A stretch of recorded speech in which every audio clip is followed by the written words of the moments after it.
Hello guys, my name is Aladdin Umar. I'm a professional photographer and videographer. You're welcome to my channel.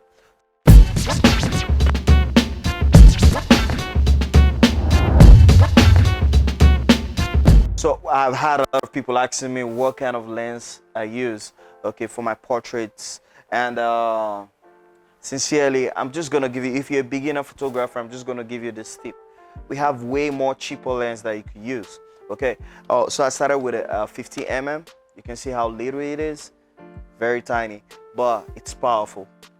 Yes, it's cheap, but it's really powerful. So I've been using this 50 mm for a lot of portraits, especially when I got started. This was the only lens I was using. So 50 mm 1.8 is a very powerful lens and it's very cheap. For me, as a beginner photographer, you don't really need to worry about your lens. What you need to be worried about is your quality of work.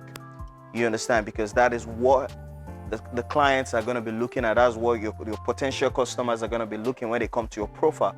And that consistency, your quality is important. And why I'm telling you this is I don't want you to be too focused on lenses that you forget that the priority about creativity is the quality of work. Yes, expensive lenses are going to give you great quality, but I know a lot of lenses I have that still can beat this 50 mm lens. This is 50 mm for Canon. So I've used 50 mm E-mount lens for Sony too. So these are beautiful lenses you can start with, and they are way cheaper than these heavy duty lenses. So this is one of my to-go lenses for weddings, portrait. I also use this for in-studio portrait. It's a beautiful 70 to 200 mm lens. It's a very beautiful lens. And if you want to venture into spending money on gadgets and equipment, especially if you're into weddings, corporate photography, this is a very to-go lens. But it doesn't mean 50 mm should be left out. Always try to use your 50 mm. If you don't want to, you can have your 50 mm and also an 85 mm lens. Both of them go in hand. That's the two lenses I started with. I actually started with 50 mm, then I also decided to go for 85 mm because 85 mm is another magic lens, for portrait, indoor portraits, outdoor portrait. It gives you that bokeh if you need it.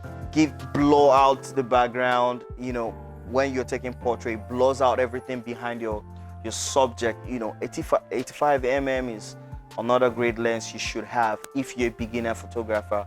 I also have this 100 mm micro lens.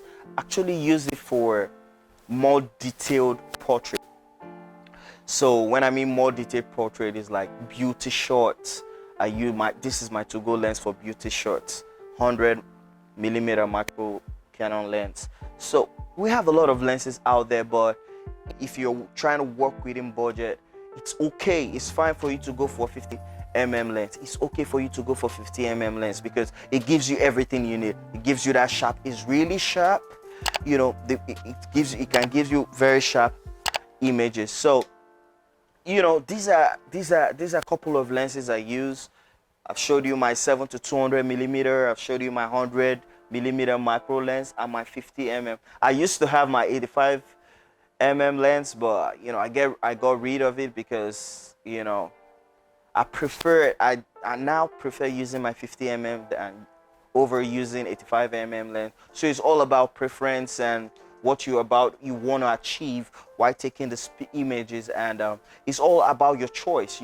So I have a couple of images I've used my 50 mm for. So 50 mm is the right lens that you could go for anytime, any day. 50 mm gives you quality, gives you sharpness, and I don't know why they sell it this cheap, but trust me, it's cheap, but it's dope.